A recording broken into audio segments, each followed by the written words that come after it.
राम राम राम राम राम राम राम राम राम नारायण नारायण। संबंध। भगवान ने 8वें श्लोक से 11वें श्लोक तक एक साधन में असमर्थ होने पर दूसरे साधन में असमर्थ होने पर तीसरा और तीसरे साधन में असमर्थ होने पर चौथा साधन बताया। इससे यह शंका हो सकती है कि क्या अंत में बताया गया सर्व कर्म फल त्याग साधन सबसे निम्न श्रेणी का है, क्योंकि उसको सबसे अंत में कहा गया है, तथा भगवान ने उस सर्व कर्म फल त्याग का कोई फल भी नहीं बताया। इस शंका का निवारण करते हुए भगवान सर्व कर्म फल त्याग रूप साधन की श्रेष्ठता तथा उसका फल आगे के 12वें श्लोक में बताते हैं। श्रेयो हि ज्ञानमभ्यासात् ज्ञानात् ज्ञानं विशिष्यते ध्यानात् कर्म फल त्यागात् शान्तिरनन्तरम्। अभ्यास से शास्त्र ज्ञान श्रेष्ठ है, शास्त्र ज्ञान से ध्यान श्रेष्ठ है और ध्यान से भी सब कर्मों के फल का त्याग श्रेष्ठ है। कर्म फल त्याग से तत्काल ही परम शांति प्राप्त हो जाती है। व्याख्या। भगवान ने 8वें श्लोक से 11वें श्लोक तक एक एक साधन में असमर्थ होने पर क्रमशः समर्पण योग, अभ्यास योग, भगवदर्थ कर्म और कर्म फल त्याग ये 4 साधन बताए। इससे ऐसा प्रतीत होता है कि क्रमशः पहले साधन की अपेक्षा आगे का साधन नीचे दर्जे का है और अंत में कहा गया कर्म फल त्याग का साधन सबसे नीचे दर्जे का है। इस बात की पुष्टि इससे भी होती है कि पहले के 3 साधनों में भगवत प्राप्ति रूप फल की बात निवसिष्यसि मय्येव मामिच्छाप्तुम तथा सिद्धिमवाप्स्यसि इन पदों द्वारा साथ साथ कही गई, परंतु 11वें श्लोक में जहाँ कर्म फल त्याग करने की आज्ञा दी गई है वहाँ उसका फल भगवत प्राप्ति नहीं बताया गया। उपर्युक्त धारणाओं को दूर करने के लिए यह 12वां श्लोक कहा गया है। इसमें भगवान ने कर्म फल त्याग को श्रेष्ठ और तत्काल परम शांति देने वाला बताया है, जिससे कि इस चौथे साधन को कोई निम्न श्रेणी का न समझ ले।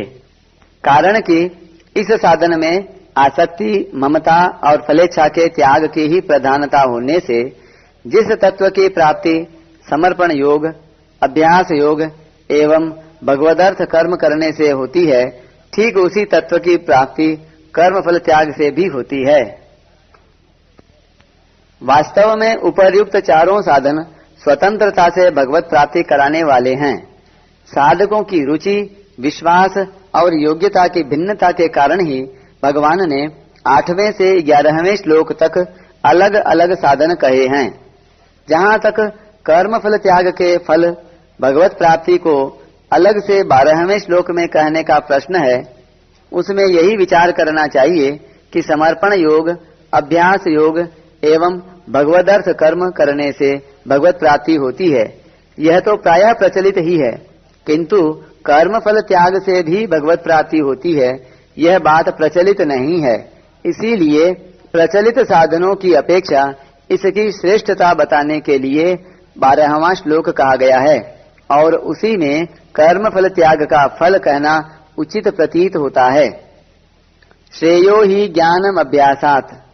महर्षि पतंजलि कहते हैं तत्र स्थितौ यत्नोऽभ्यासः, अर्थात किसी एक विषय में स्थिति यानी स्थिरता प्राप्त करने के लिए बार बार प्रयत्न करने का नाम अभ्यास है। यहाँ इस श्लोक में अभ्यास शब्द केवल अभ्यास रूप क्रिया का वाचक है, अभ्यास योग का वाचक नहीं, क्योंकि इस प्राणायाम, मनोनिग्रह आदि अभ्यास में शास्त्र ज्ञान और ध्यान नहीं है तथा कर्म फल की इच्छा का त्याग भी नहीं है। जड़ता से संबंध विच्छेद होने पर ही योग होता है, जबकि उपर्युक्त अभ्यास में जड़ता का अर्थात शरीर, इंद्रियां, मन बुद्धि का आश्रय रहता है। यहाँ ज्ञान शब्द का अर्थ शास्त्र ज्ञान है, तत्व ज्ञान नहीं, क्योंकि तत्व ज्ञान तो सभी साधनों का फल है। अतः यहाँ जिस ज्ञान की अभ्यास से तुलना की जा रही है, उस ज्ञान में न तो अभ्यास है, न ध्यान है और न कर्म फल त्याग ही है। जिस अभ्यास में न ज्ञान है, न ध्यान है और न कर्म फल त्याग ही है, ऐसे अभ्यास की अपेक्षा उपर्युक्त ज्ञान ही श्रेष्ठ है। शास्त्रों के अध्ययन और सत्संग के द्वारा आध्यात्मिक जानकारी तो प्राप्त कर ले, पर न तो उसके अनुसार वास्तविक तत्व का अनुभव करे और न ध्यान, अभ्यास और कर्म फल त्याग रूप किसी साधन का अनुष्ठान ही करे। ऐसी केवल शास्त्रों की जानकारी के लिए यहाँ ज्ञानम पद आया है। इस ज्ञान को उपर्युक्त अभ्यास की अपेक्षा श्रेष्ठ कहने का तात्पर्य यह है कि आध्यात्मिक ज्ञान से रहित अभ्यास भगवत प्राप्ति में उतना सहायक नहीं होता जितना अभ्यास से रहित ज्ञान सहायक होता है। कारण कि ज्ञान से भगवत प्राप्ति की अभिलाषा जागृत हो सकती है, जिससे संसार से ऊंचा उठना जितना सुगम हो सकता है उतना अभ्यास मात्र से नहीं। ज्ञानाद ध्यानम विशिष्यते। यहाँ ध्यान शब्द केवल मन की एकाग्रता रूप क्रिया का वाचक है, ध्यान योग का वाचक नहीं। इस ध्यान में शास्त्र ज्ञान और कर्म फल त्याग नहीं है। ऐसा ध्यान उस ज्ञान की अपेक्षा श्रेष्ठ है जिस ज्ञान में अभ्यास, ध्यान और कर्म फल त्याग नहीं है। कारण कि ध्यान से मन का नियंत्रण होता है, जबकि केवल शास्त्र ज्ञान से मन का नियंत्रण नहीं होता। इसलिए मन नियंत्रण के कारण ध्यान से जो शक्ति संचित होती है वह शास्त्र ज्ञान से नहीं होती। यदि साधक उस शक्ति का सदुपयोग करके परमात्मा की तरफ बढ़ना चाहे तो जितनी सुगमता उसको होगी उतनी शास्त्र ज्ञान वाले को नहीं। इसके साथ साथ ध्यान करने वाले साधक को अगर वह शास्त्र का अध्ययन करे तो मन की एकाग्रता के कारण वास्तविक ज्ञान की प्राप्ति बहुत सुगमता से हो सकती है, जबकि केवल शास्त्राध्यायी साधक को चाहने पर भी मन की चंचलता के कारण ध्यान लगाने में कठिनता होती है। आजकल भी देखा जाए तो शास्त्र का अध्ययन करने वाले आदमी जितने मिलते हैं उतने मन की एकाग्रता के लिए उद्योग करने वाले नहीं मिलते। ध्यानात् कर्म फल त्याग। ज्ञान और कर्म फल त्याग से रहित ध्यान की अपेक्षा ज्ञान और ध्यान से रहित कर्म फल त्याग श्रेष्ठ है। यहाँ कर्म फल त्याग का अर्थ कर्मों तथा कर्म फलों का स्वरूप से त्याग नहीं है, प्रत्युत कर्मों और उनके फलों में ममता, आसक्ति और कामना का त्याग ही है। उत्पत्ति विनाशशील सब की सब वस्तुएं कर्म फल हैं। उनकी आसक्ति का त्याग करना ही संपूर्ण कर्मों के फलों का त्याग करना है। कर्मों में आसक्ति और फलेच्छा ही संसार में बंधन का कारण है। आसक्ति और फलेच्छा न रहने से कर्म फल त्यागी पुरुष सुगमता पूर्वक संसार बंधन से मुक्त हो जाता है। शरीर, इंद्रियां, मन, बुद्धि, योग्यता, सामर्थ्य, पदार्थ आदि जो कुछ मनुष्य के पास है वह सब का सब संसार से ही मिला हुआ है, उसका व्यक्तिगत नहीं है। इसलिए कर्म फल त्यागी अर्थात कर्मयोगी मिली हुई शरीर आदि सब सामग्री को अपनी और अपने लिए न मानकर उसको निष्काम भाव पूर्वक संसार की ही सेवा में लगा देता है। इस प्रकार मिली हुई सामग्री का प्रवाह संसार की ही तरफ हो जाने से अर्थात जड़ता का प्रवाह जड़ता की ही तरफ हो जाने से उसका जड़ता से सर्वथा संबंध विच्छेद हो जाता है और उसको परमात्मा से अपने स्वाभाविक और नित्य सिद्ध संबंध का अनुभव हो जाता है। इसलिए कर्मयोगी के लिए अलग से ध्यान लगाने की जरूरत नहीं है।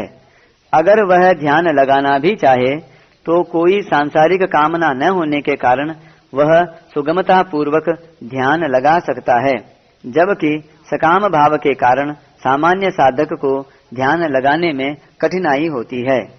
गीता के 6 अध्याय में ध्यान योग के प्रकरण में भगवान ने बताया है कि ध्यान का अभ्यास करते करते अंत में जब साधक का चित्त एकमात्र परमात्मा में अच्छी तरह से स्थित हो जाता है, तब वह संपूर्ण कामनाओं से रहित हो जाता है और चित्त के उपराम होने पर वह स्वयं से परमात्म तत्व में स्थित हो जाता है।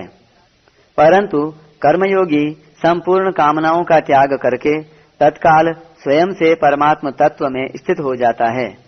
कारण यह है कि ध्यान में परमात्मा में चित्त लगाया जाता है, इसलिए उसमें चित्त का आश्रय रहने के कारण चित्त के साथ बहुत दूर तक संबंध बना रहता है, अर्थात उसमें जड़ता का आश्रय रहने के कारण जड़ता के साथ बहुत दूर तक संबंध बना रहता है।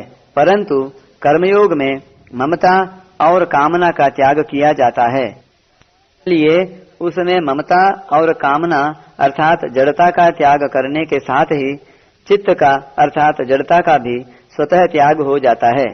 इसलिए परिणाम में समान रूप से परमात्म तत्व की प्राप्ति होने पर भी ध्यान का अभ्यास करने वाले साधक को ध्येय में चित्त लगाने में कठिनाई होती है तथा उसे परमात्म तत्व का अनुभव भी देरी से होता है, जबकि कर्मयोगी को परमात्म तत्व का अनुभव सुगमता पूर्वक तथा शीघ्र सिद्ध होता है कि ध्यान की अपेक्षा कर्मयोग का साधन श्रेष्ठ है। अपना कुछ नहीं, अपने लिए कुछ नहीं चाहिए और अपने लिए कुछ नहीं करना है, यही कर्मयोग का मूल महामंत्र है, जिसके कारण यह सब साधनों से विलक्षण हो जाता है। कर्मयोगो विशिष्यते।